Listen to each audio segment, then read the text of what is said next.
Many years ago, I came across a few lines in a book that I connected with.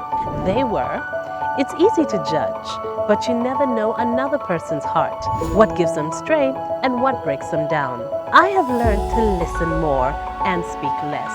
The result has been eye-opening conversations and inspirational moments that I have shared with you right here.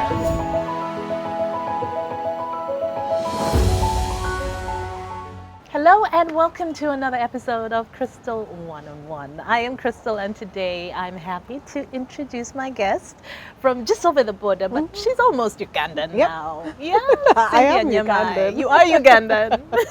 How are you? Well, I'm hoping to get a Ugandan husband and then we can finalize. Oh, yeah. This is the plan. Now it's out there in the world. Yep, now they know. Okay. So in case there's any single Ugandan Who can handle you? Is that part of it? Yeah. Because they always tell me, like every time in Uganda, people are like, she's Kenyan. They're always like, oh, you're overambitious, you're aggressive, you're... How do you feel about that? Because people do say that about Kenyans. Yep. That, very aggressive, very ambitious, very pushy. Yes. I think it's Isn't just... it because the cultures are very different. I think in Uganda is so blessed. I remember one time I was jogging and I took photos I sent to my mom and I was telling her, because it was in an estate in Kololo, and I'm like, on the road there are avocado trees and there were avocados. So I sent the photo to my mom. I'm like, can you believe it? These guys have food on the road and no one is touching it. No one is fencing it and claiming it. It's for anyone to just pick and eat. So I took photos, I sent it to her. She was like, oh, this is a very interesting place. So you people, I think, are blessed with so much food. You can never sleep hungry in Uganda. That is true. So I think maybe Ugandans take it for granted. In Kenya, you're not seeing free food on the road. Like, if you don't work, you don't eat. And I think we're a bit more capitalist, so you can't just come to my house at 7 o'clock or 8 in the evening in Kenya and be like, oh, I was just passing by. I'll be like, I didn't invite you, one, so we're speaking at the door. No way. Yeah, That's kind of intense. I didn't invite you, and I had dinner. I made dinner for one. So, but in Uganda, people are so loving, and if you even just pass by, they insist, no, you must have dinner. I used to find it a bit rude. I'm like, you people didn't count me, so I can't sit at the table. And people assume if you walk into their house, let's eat together. Yeah, it's actually, they'll be offended if you don't. I learned that the hard way, so I'm used to it. In Kenya, I guess it's okay to say no and people won't be offended. It's even okay to ask a guest, are you going to have something to drink? Or here people are like, don't ask, just serve. It's offensive. As you're sitting there, they bring the tray. They just bring, It's a beautiful thing. Yeah, you learn, we are one, we are Africa, but our cultures are so different. So I've learned how to pick the best things about the Ugandan culture and enrich myself. I certainly have lived a very rich life because of living in different African countries and adopting the different cultures. Yes, true. But like you were saying about food here and how blessed we are, I think that also drives how we really enjoy our food. Because when she was just saying that when she came to Uganda, she could not believe people would stop the day for lunch. Yes. I'm like, if you want to have lunch, have it as we're having the meeting. So a lot of times, like in Kenya, people will carry packed lunch, or there's a service provider who will bring lunch to the office, and as you eat at your desk. Yes, you eat as you're having, as you're probably having your meeting, you're having lunch, or as you're working on your desk, But to see, like, I find it so strange when people walk out to go have lunch and then come back at 2:30. I'm like, do you know what you would have done in that 1 hour? And it's not just lunch, there's breakfast too. Yes, people must have breakfast, long breakfast. And they even have, what do you mean, there's tea. And there's tea around 10 with a, what do we call them, escorts. Did you hear that? Yep, I like escorts. But the thing is, I've now learned how to also sit back and relax a bit. What are you working for? Have a good lifestyle, a healthy lifestyle. I like it that in Uganda, in the morning, I can have sweet potatoes that are fresh. I enjoy cassava. I think yesterday for my late lunch I had cassava, loved it. This morning I had fruits for breakfast. Yeah. I love that. There's fresh milk.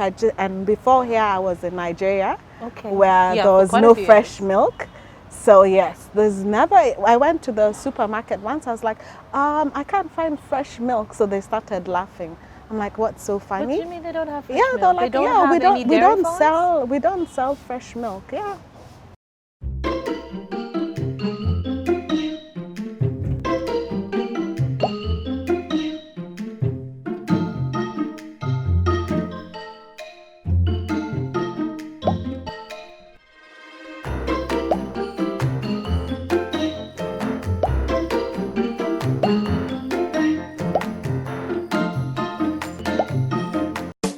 You too can get Chocha.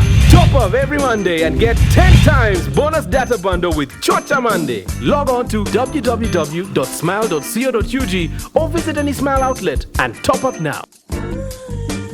Smile. Now you can.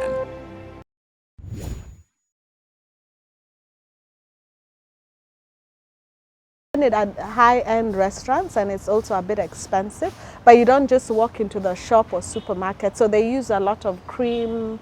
So and then powdered milk? Yes, and powdered milk. I can't even imagine I know, that. and I have to have my cup of tea before I sleep. So I love it in Uganda that I can have my bushera. I like having my bushera at around 4 o'clock. Okay. So, and I've changed my eating habits. Now I eat a bit more fruits. And my skin can show that I'm having lots of fruits. Beautiful. Yep. So you can. I think the lifestyle here in Uganda is much more healthier than any other country I've lived in. True, because most people say you should start your day with fruit. Yes. And it's quite expensive depending on where you live. Yeah. But you can do that here. Yeah. Yeah. And it's here. It's much more cheaper. Yeah. Yes. Okay. Yeah. All yeah. right, Cynthia. So I love it here. Okay. I was supposed to come here for 3 months. Initially? Yes, That's initially. How just work did you come to Uganda? I was just supposed to come work for 3 months. So you came to work? Yes, I came to work. The elections then were just coming up. So I was supposed to initially come and just work and do some consultancy work. Okay, this was on the presidential campaign? Yes, for NRM. What year was this? That was 20, I came in, I think 2015, around June, and worked for the party a little bit, and then we won the elections, and then after that got to start working with, and also I was working with the Uganda police force, and before I knew it I was like, I think I love this country. Nigeria came calling us like, Nigeria pays better, but there's something about Uganda. Okay. There's something about Uganda. There is. Okay, let's take you back. Cynthia is a former KTN business journalist. Yes. You won the Diageo Award, I remember, for Best Upcoming Journalist of the Yes, Year? business journalist. Business Yes, journalist. you're Oh, right. that's yeah. a big thing. Oh, you do your research well. I like that. Yes, I do. And then you started your own agency. Yes. Pretty much, as people would say, you were at the peak of your career as yeah. a news anchor, then a business journalist. Yes. Why did you decide, you were stepping away from that? Was it you had set a goal and you felt you'd hit that goal? So I am a bit, some people find it a bit boring, but I like planning my life. And it's no wonder even when it comes to communications, I do a lot of strategic work, and I was very clear even when I went to KTN, and I knew I was only going to be there for 5 years. And I was using KTN as a stepping stone to build my brand, build my networks, and learn, because my work was interviewing business people, interviewing very successful people. And I was like, you know what? This is an easier way to learn how to be successful. Yes, So and I'd It's like running questions. a course. Yeah. And every day was a beautiful learning experience. Everyone I'd meet, the questions I'd ask, even after my interviews, I'd still ask more questions, and sometimes I'd have lunch dinner. A lot of them became my mentors, the people I'd interview, and they even became my, and a lot of times they would say, you know, I see something in you that's in me. I think you can do bigger, you can do better. A lot of times I'd interview people, and when I'd leave with a job proposal. People would be like, come work for us. Oh. Yes, so, and they'd be like, you can grow, you have this gift. One of my mentors I remember was James Mwangi of Equity Bank, and I once did this story, and he even had to call for a press conference the next day, and he said, your story, I don't know how you got the information, but it means you must have very, very good networks. In my office, I'm not so happy that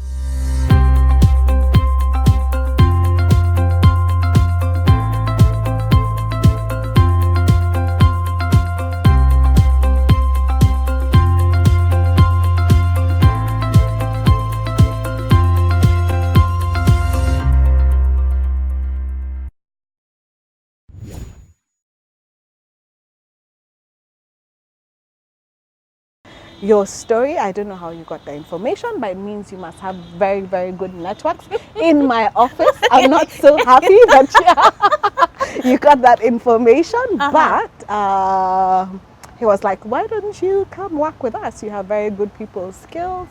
And I liked him because he was like, I'm going to speak to you as the bank CEO, would like it if you could come work with us. Then he said, let me also speak to you as your mentor. Just grow your brand a little bit more so that by the time you come to a bank or another office, you'll be able to ask for a much higher fee or a much higher salary. Yes. So every day was a learning experience, but I was very clear. And when I was writing my CV, my objective, I said to be the best, journalist in Africa. And once I won the Diageo Award as the best upcoming in Africa, I was like, okay, now I am now the best. Still upcoming. You needed something to check. You like, I have a little. Yeah. And then I spoke to the media house, and I'm a Pan-Africanist, and I said had a business show. And I said, I think now we should be bigger than just doing a business show on Africa. I mean, on Kenya, let's do one on East Africa that eventually will grow into Africa. And I remember the interesting thing was when I was thinking about the concept for East Africa, I was then speaking to the PS for what we have, like the EAC. And he was like, travel a bit and see what's in Uganda, in Tanzania. And I came to Uganda. I didn't have even enough money then. I bought a bus ticket and I came. And I remember even R. Kelly was performing. But even I'm so glad I took a bus ticket and I was able to really understand the integration between Kenya and Uganda. And I think sometimes we waste so much time on integration, just on paperwork, but people have integrated. Ugandans and Kenyans live so well together. I forget sometimes I'm in Uganda, I'm not in Kenya.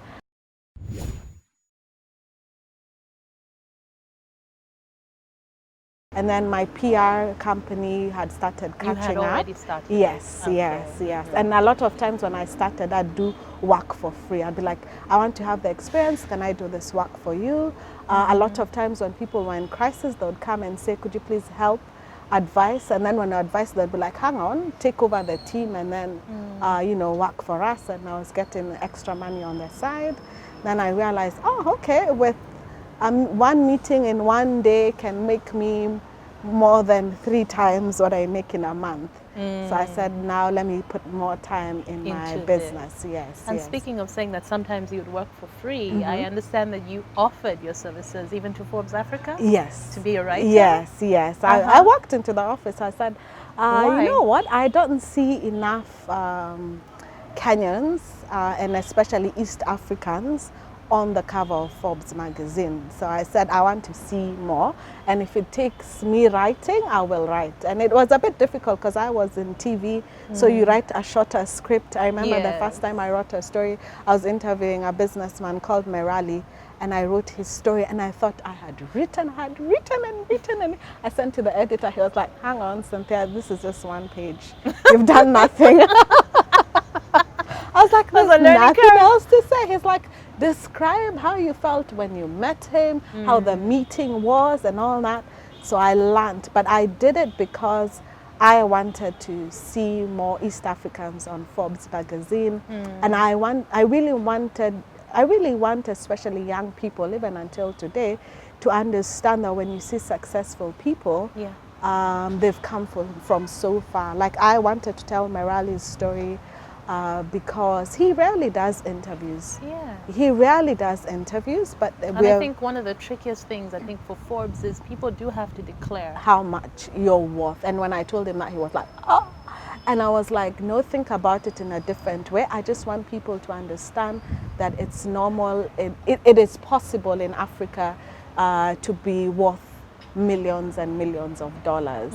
But you also have to calculate, apart from, you know, the interview and what they tell you, there's a way we can talk to a few people and find out what you're really worth. Okay. But I liked his story because and he's mentored me, so I knew his story. And I remember one time he was telling me, you know, Cynthia, even when I was starting up, when he'd sleep on his bed sheet was also his curtain.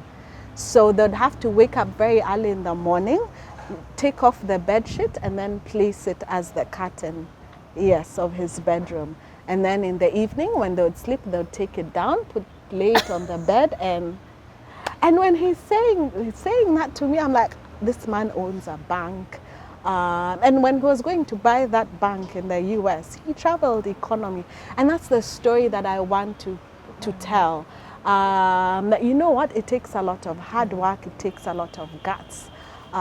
It takes a lot, but it is possible. It's possible. Yes, it's But possible. you can't start at the top. And That's people true. want to start at the top. Yeah. People see you and they enjoy your interviews and they think, oh, I can just sit next to someone and ask questions and not be shy. But it's taken you so many years. It's taken you so many years on radio. It's taken you so many years interacting with people. Yes. And that's one thing I really want our young people to know, that it takes a lot of work. It does. It takes a lot of sacrifices. So that's why I went to Forbes. I just wanted to tell the East African story. Okay. Yes. Yeah. But let's just take you back. We've gone so far. Growing up in Kenya, what was your childhood like? I had a lovely childhood, I must say. I'm blessed that I grew up in a strict Christian home. I didn't appreciate it then. Okay. One of those, you grow up and you're like, Or Saturdays would go for choir practice. Sunday we're in church like almost the whole day. My dad was a leader in the church, so was my mom, so would spend both of them? Yes, both of them, so would spend sometimes the whole day in church. And being the firstborn, my parents would always be like, you know, everyone is looking up to you, you better behave, or you better find some work to do in church. Yep, everyone is watching. No, you can't do this, you're the firstborn. No, you can't do this. We are a Christian home. But now I really appreciate it, because I remember, and I think maybe then when I was young, I took so many things for granted, but I remember, and I talked to my dad a lot. I remember in high school, I'd write to my dad, I'm like, oh, Dad, do you know there is domestic violence? Do you know there are husbands who beat their wives?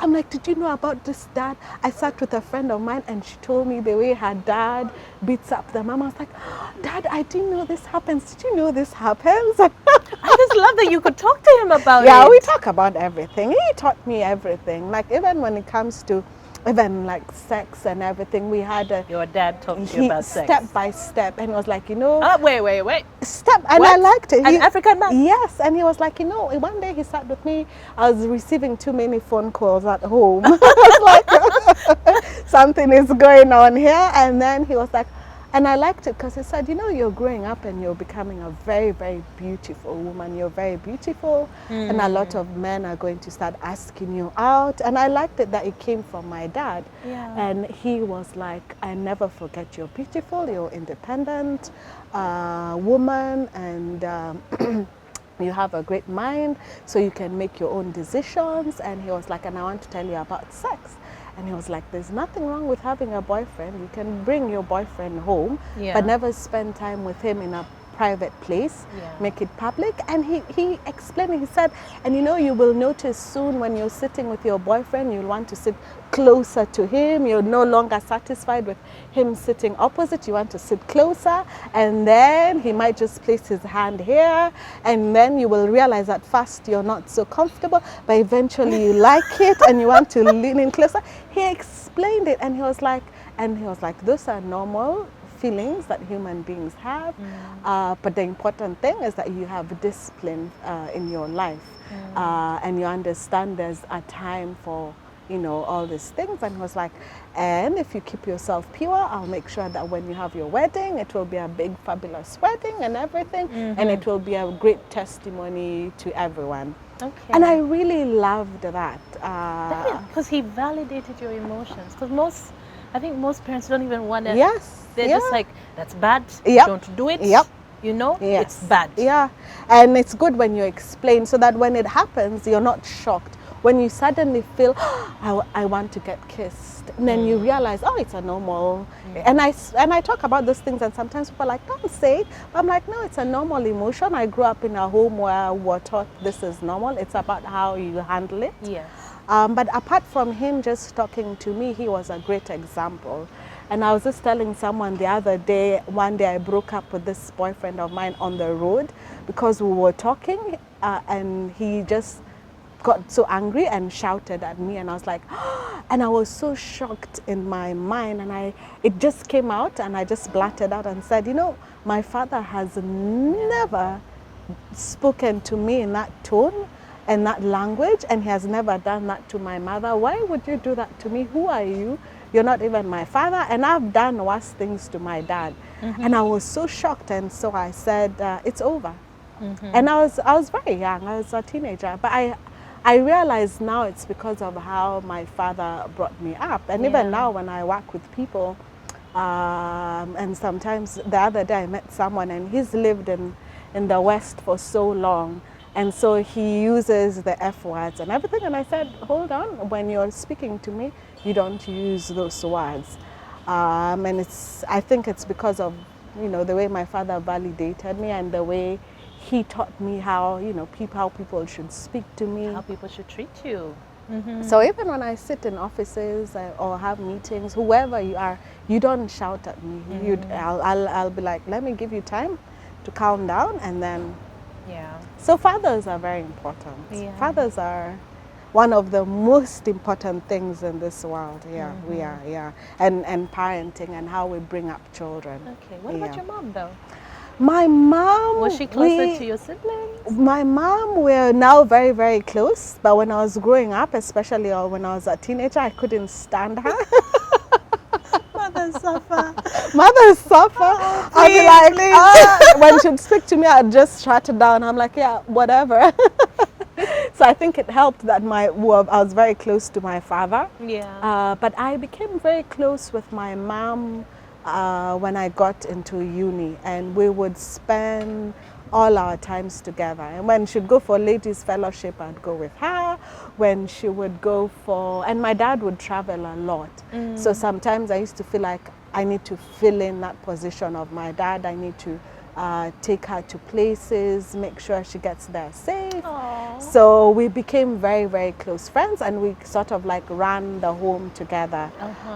So now she's more of a friend than even a mother. She was here 2 weeks ago, and we did everything together. I'd go to her hotel in the morning, would have breakfast together, would go shopping together. So now I'm much closer to her now than even my dad. Than my dad, yeah. And you said you're the oldest. How many siblings? I'm the oldest, and I have 3 sisters. 3 sisters. Yeah. 4 girls? Yes, 4 girls. Yeah, bless. yeah. So I tell my dad he's going to be a billionaire with all the dowry and yeah, Okay. yeah. But yeah. you have never been married, though? I have been. you I was married. Okay. More than 10 years ago. Okay. How long were you married? For 1 year. Okay. 1 year. I think I was very young. I was very, very Was young. this just after university? Just after university, and I was like, okay, now I have a job. I think in my head, I was like, okay, now I have a job, now it's time to get married. You were and ticking the in my boxes. head, I was just ticking boxes, and the African stories that were also always told: go to school, perform well, after that you'll get a job, after that you'll get married. Yeah.